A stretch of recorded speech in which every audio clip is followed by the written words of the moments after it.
Welcome to the Sydney International Boat Show. I'm here with David Hallamore, the CEO and founder of SCORKL.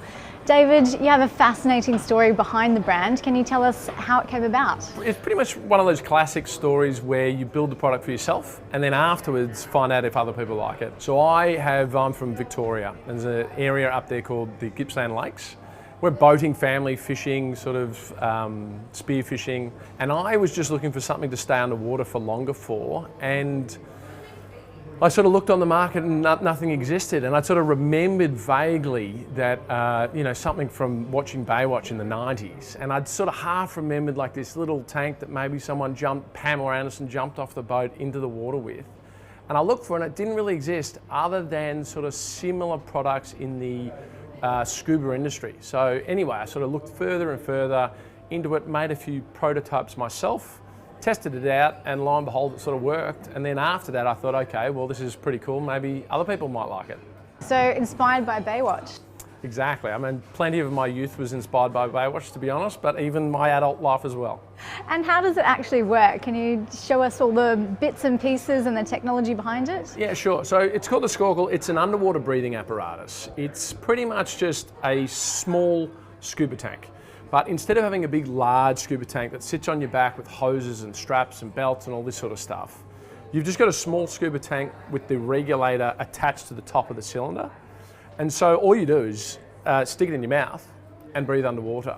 The appeal for that is that there's plenty of people that have scuba dived before and got their license and all that sort of stuff and never scuba dived ever again because they don't have the thousands of dollars worth of gear and they can't be bothered with the heavy rigmarole of classic diving. Whereas this is just much easier because it's portable, it's lightweight, it's easy to store, and you still get pretty much exactly the same experience. The other thing is it's not just for scuba divers, it's for everybody. It's for anybody that's comfortable in the water, that wants a little bit more of an extended experience of experiencing the underwater world without necessarily having to prepare for 2 hours for it. Is there any training that's needed or any license? No, there isn't. So we have to be very careful with this because any time you breathe compressed air underwater, there's safety risks involved. But this isn't the type of product where you necessarily need to do sort of like a 3-day course that costs $500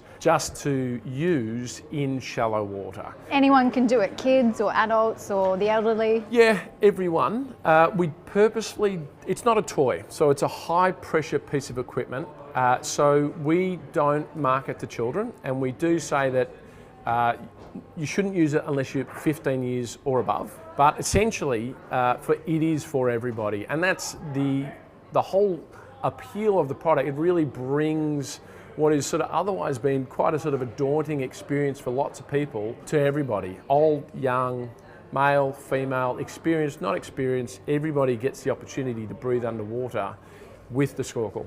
So from idea to actual product on the market, how long did that take and what was the process? Let's say 2 years all up from prototype until my first batch of orders went out. The way that I launched the product was via a product launch platform called Kickstarter. I launched that in 2017. Initially, I thought I would be able to deliver the first batch of units within 6 months. But I went through a pretty exhaustive process of getting the product tested and certified. And so what that did, that performance tested the product and it also audited my factory for performance and quality control. And that process, I was probably a little bit naive because initially I thought that would take maybe 4 months, ended up taking about 18. So it took me about two and a half years to then get my first 6,000 units out. How challenging was it to bring the SCORKL to the marine industry? Well, pretty easy, really. It immediately has appeal to anybody that likes the water. Everybody's out on a boat having a good time.